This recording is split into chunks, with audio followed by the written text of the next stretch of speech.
నమస్తే మిత్రులారా, నేను మీ జనం టీవీ శంకర్.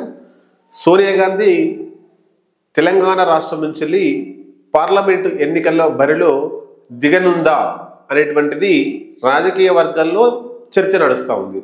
మరి నిజంగానే తెలంగాణ నుంచి పోటీ చేస్తుందా? అసలు తెలంగాణ నుంచి ఎందుకు పోటీ చేయాలనుకుంటుంది? తెలంగాణ నుంచి పోటీ చేస్తే గెలుస్తుందా? వాళ్ళ కొడుకు ప్రధానమంత్రి అవుతుందా? సోనియా గాంధీ ప్రధానమంత్రి అయ్యే అవకాశాలు ఉన్నాయా అనేటువంటిది ఈరోజు మనం మాట్లాడుకుందాం.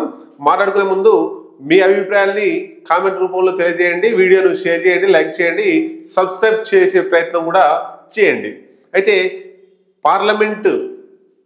తెలంగాణలో పార్లమెంట్ ఎన్నికల్లో మెదక్కి అక్కడ ఒక విలువైనటువంటి ప్రతిష్టాత్మకమైన ప్రత్యేకత ఉన్నది.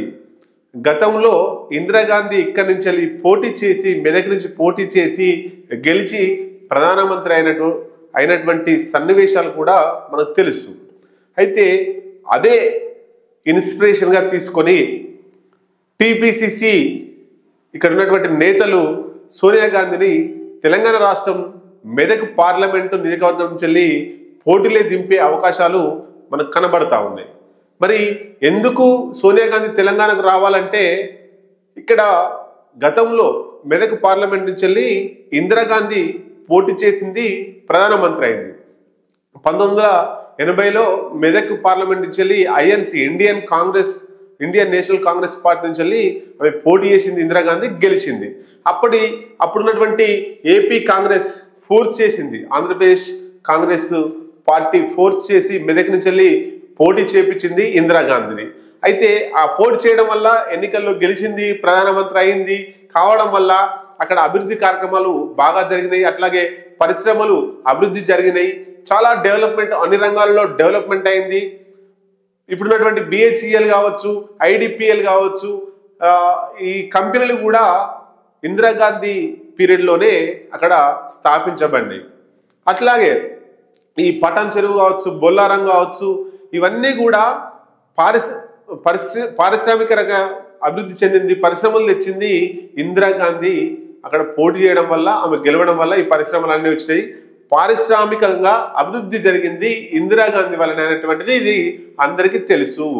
అయితే 1966 నుంచి 77 వరకు ఒకసారి ప్రధానమంత్రిగా పనిచేసింది ఇందిరాగాంధీ. అట్లాగే 1980 నుంచి 84 వరకు పనిచేసింది. అంటే ఇక్కడ 1980 రెండోసారి గెలిచినప్పుడు 1980లో మెదక్ నుంచి పోటీ చేసి గెలిచింది. అంటే ఈమె సుమారు 15 సంవత్సరాల 350 రోజులు ప్రధానమంత్రిగా పనిచేసింది ఇందిరాగాంధీ.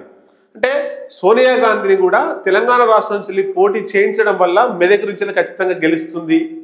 అట్లాగే తన కొడుకు రాహుల్ గాంధీని ప్రధానమంత్రి చేయడం కోసం, తెలంగాణలో ఎక్కువ ఎంపీలను గెలుపొందించడం కోసం, కాంగ్రెస్ పార్టీ ఇప్పుడున్నటువంటి కాంగ్రెస్ పార్టీకి ఊపు తెప్పించడం కోసం, ఈ మధ్య ఎన్నికల్లో రేవంత్ రెడ్డి నేతృత్వంలో అధికారంలోకి వచ్చినటువంటి కాంగ్రెస్ను దూకుడు పెంచడం కోసం, పార్లమెంటు 17 ఉన్నటువంటి తెలంగాణ రాష్ట్రంలో 10కి పైగా కాంగ్రెస్ పార్టీ ఎంపీలు గెలుపొందడం కోసం సోనియా గాంధీ తెలంగాణ మీద పోటీ చేస్తే, మెదక్ నుంచి పోటీ చేస్తే తెలంగాణలో ఎక్కువ ప్రభావం పడే అవకాశం ఉందని గ్రహించినటువంటి కాంగ్రెస్ నేతలు సోనియా గాంధీని పోటీ చేయాలని పట్టుబడుతున్నట్లు సమాచారం.